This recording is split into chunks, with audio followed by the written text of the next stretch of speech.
The RCMP hosted a barbecue fundraiser today behind Lloydminster City Hall. The event kicked off their second annual fundraising drive for the Cancer Society's Relay for Life. Rob Buffum has more. Burgers were sizzling on the grill at the RCMP barbecue fundraiser, the first event in their Give Cancer the Boot campaign this year, a campaign the detachment's proud of. Find me a family that hasn't been affected by cancer, and I don't think you will. So, like we say, we're all here as part of the community. We're here as a police community, but we're also here on a personal basis, an individual basis, because we've all been affected. The barbecue took place at the gazebo behind City Hall, near the future site of the Lloydminster RCMP detachment. Hey, let's give cancer the boot. Donations were encouraged, and funds were raised through burger sales. Well, the little guys are deceptive. Sometimes you overlook them. Meantime, Constable Ken Rodenhauser was a good sport as he got involved in another feature of the fundraising effort called Shooting for a Cure. What we're doing is a little shoot on the cop activity where people can pay to shoot a rubber ball at me, maybe make back some of your money for tickets in the past. Those contestants who scored got to put their name in a draw for prizes. Also part of the campaign is an online auction on 12 Mounties who will perform 4 hours of work in full uniform to the highest bidding business. We have some parameters, but we are open to some fun suggestions as well. Marchant's optimistic the public gets behind these lighthearted events. We're hoping people come out and support us. Like I say, you support us, you're supporting your Cancer Society, and you're supporting yourselves as far as your family members down the road.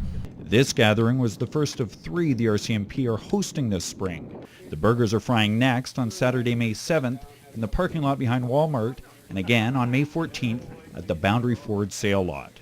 Robert Buffum, Newcap News. Lac La Biche is trying to make a difference in kids' lives on the other side of the world. As Clayton Brown explains, the Dr. Swift Middle School is close to wrapping up a fundraiser which gives less fortunate children an opportunity to get an education. Since October, students and staff have been working feverishly to raise money to build a school in a third world country.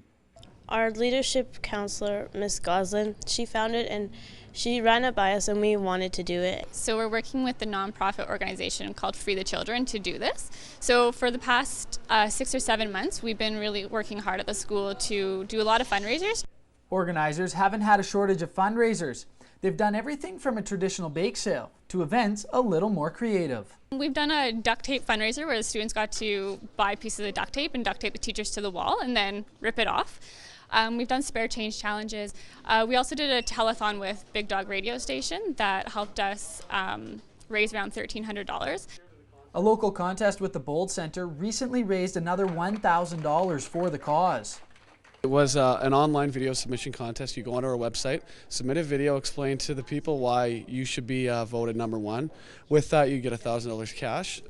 The school is now only $1,000 shy of their mark of $8,500, and the students are happy to help out. We'll be making a big difference in the world, and it's just good to have that feeling inside that you're helping other people around the world. We wanted kids that were just like us to have an education that we're provided. To help with the cause, contact the Dr. Swift School. In Lac La Biche, Clayton Brown, Newcap News. Hundreds of Lloydminster residents are expected to get a head start on their Mother's Day shopping this weekend, but for many, it won't be at a store. The 2011 Lloydminster Women's Show kicked off this afternoon, and Jack Haskins brings us a behind-the-scenes look at the setup leading up to the event.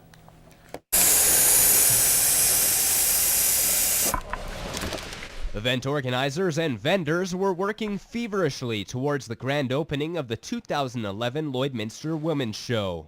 I'm sure as you can see behind us here, everything is shaping up pretty quickly here. We've got a couple more hours left and the doors open at 3 o'clock.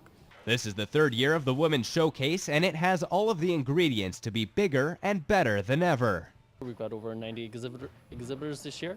We've got a bigger stage, more stage shows, more special guests. The event gives vendors the opportunity to show off their products to a high volume of people over the course of a weekend. That's the best part, because you always want to get your business out there and known, and you want to get your name known. So the more people, the better, because the more people that see it, the more people that are attracted to it, and maybe not business necessarily right this weekend, but into the future as well. You get contacts and stuff that way. I think it's going to be a good event. There's a lot of vendors and a real good variety of products. I think it's going to be lots of fun. The Lloydminster Women's Show kicked off at 3 today and will continue on throughout the weekend. Organizers expect around 1,800 people to pass through until the showcase wraps up on Sunday at 4. Jack Haskins, Newcap News.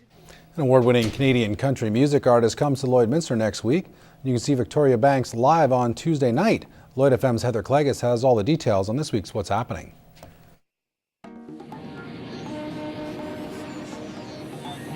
It is the ultimate girls' day out all weekend long at the Lloydminster Women's Show. You've got a chance to meet an Emmy-nominated makeup artist. Also, a gold medal-winning chef is going to be there, and the fashions. They've got fashion shows for you, plus over 85 different exhibitors. So you'll find everything you need to pamper yourself or maybe even mom as Mother's Day approaches.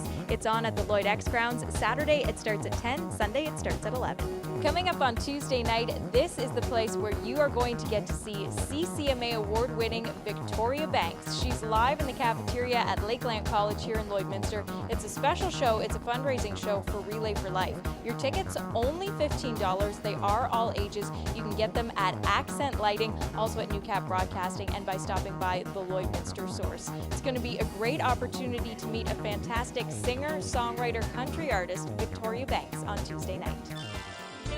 Let's start your weekend off by winning. We've got a copy of the True's brand new album, Hope and Ruin. If you want a copy, really easy. All you have to do is email your name and daytime phone number to tvcontests@newcap.ca. We want to say thanks to John at Universal Music Canada for hooking us up with the new music. And tomorrow night, treat yourself to supper out, a roast beef supper in Hillmont. It's going to be at the Redden Centennial Arena. They're doing a fundraising supper and auction. So you can come for both, you can come for one, but we would love to see you out there on a Saturday night. Well, whatever you choose to do this weekend, I hope you have a great one. I'm Heather Cleggis, and that's what's happening. Learning how to properly train your dog will make the addition of a new family member a good experience for all involved. And that's the subject of this week's Humane Habits.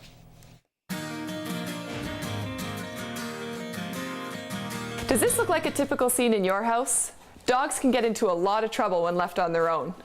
There are two things an owner can do to help prevent a scene like this: crate training and exercise. Crate training your dog is an important step in responsible pet ownership. When used correctly, a crate can become a safe, comforting place for your dog. When you're unable to supervise, a crate will keep your dog and your house safe. Remember, the crate is not a form of punishment. Keep everything associated with the crate positive. Making sure your dog gets enough physical and mental exercise will help with various behavior issues. Remember, a tired dog is a happy owner. But does your walk look like this? If you want to enjoy walking your dog, they need to respect the leash. This will only ever happen if they do not get rewarded for pulling. In most cases, the reward they get for pulling is going where they want to go. Start training in a low distraction area. Their collar needs to fit snugly and be set high on their neck. Start walking, and the second your dog starts pulling, suddenly and without warning, turn and go in the opposite direction. Most dogs quickly learn to pay attention. Do this consistently for as long as it takes for them to get the idea that pulling is never a good idea and will not be rewarded. When they are respecting the leash in a low distraction area, move on to a place with more distractions. The more exercise you and your dog get, the better everyone feels and the better behaved your dog will be. Thank you for tuning in this month. We'll see you next time when we talk about identification for your animal. Humane Habits is brought to you by Quick Pick Waste Disposal. Locally owned and operated and serving urban, rural, and industrial customers in Lloydminster and District. Well, after all the hype of the past few weeks, the wedding of the year took place this morning. We'll have the full story and the latest from the federal campaign trail coming up after the break.